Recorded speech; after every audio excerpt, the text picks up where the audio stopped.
Question du jour, nouvel organigramme au nouveau président du côté de la JS Kabylie avec l'arrivée de Ould Ali, ancien ministre des Sports, qui prend les destinées de la JSK et qui succède à Chelloul. Bien évidemment, on ne va pas rentrer dans le détail, mais c'est trop tôt, puisque concernant la JS Kabylie, votre ancien club, tout comme Al-Harrach, moi je voudrais vous poser une question, Hakim Eda. Est-ce que vous avez encore l'énergie de vous investir dans le football? Cette énergie? Oui. Vous l'avez, ça c'est très bien, ça c'est une bonne réponse. Oui, parce que quand on aime le foot, on peut pas. C'est à vie.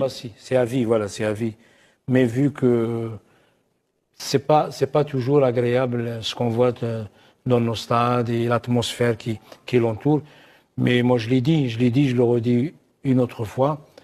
Mon métier c'est le football. J'ai toujours joué au foot. Vous avez été entraîneur, joueur, entraîneur, j'ai toujours travaillé dirigeant. dans le foot, mais ça devient dur dans nos jours, ça devient difficile, surtout pour nos proches et nos familles. C'est l'environnement. L'environnement est très tendu. Oui. On l'a vu. Moi, je voudrais rester avec vous sur deux questions. Je ne vais pas rentrer dans les... Parce que votre nom est cité, vous avez lu dans la presse, Hakim, c'est réglé.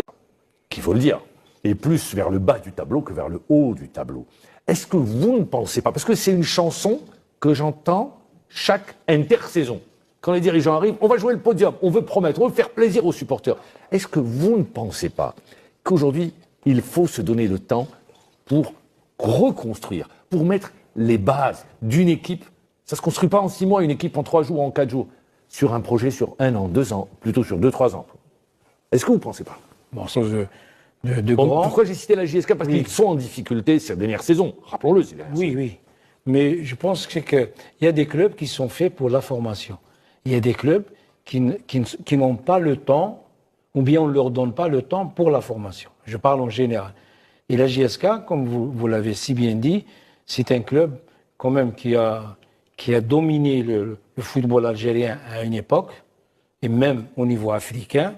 Mais après, il y a eu 3 coupes de la CAF, oui. 2 coupes d'Afrique des clubs champions, super coupe d'Afrique, ils ont tout gagné. Après, il y a eu la traversée du désert. Le dernier titre, il y a 15 ans. Je peux vous raconter une histoire, c'est que je suis parti voir un match. Un jour, je suis sorti de la maison, il y avait un jeune qui faisait partie du groupe de supporters et il m'avait accosté, il m'avait dit voilà, Chir, j'ai envie de vous dire quelque chose. Il me dit oui. Il me dit mon père est décédé, ça fait 2 ans. J'ai dit Rabbi yarhamou et tout ça. Après, il me dit quand je viens au stade, quand je rentre, je suis triste. Des fois, il me dit nous, en 1986, on avait gagné le doublé. C'était la John Budget. En 90, on a gagné la Coupe d'Afrique. En 2000, en 2001, il racontait. Il me dit, le gamin, il me dit, et ça m'a marqué. Il me dit, Chir, moi j'aimerais bien revivre les moments que mon père a vécu. Vous comprenez? C'est que c'est ça. Un jeune supporter de la JSK, il a toujours l'espoir de gagner des titres, de gagner un titre continental, parce que pour ces supporters, pour ces gens, c'est que la JSK, elle est dans l'obligation d'être dans le quota des grands. Oui, de jouer le podium, quoi, tout simplement, et de revenir sur la scène continentale. Vous comprenez, c'est que on parlait tout à l'heure du vécu. On peut pas trouver le Ahly, on peut pas trouver le Zamalek, on peut pas trouver l'Espérance, on peut pas trouver les autres clubs. Ils jouent, ils passent comme ça des années. C'est ça, il y a beaucoup. La pérennité de la performance.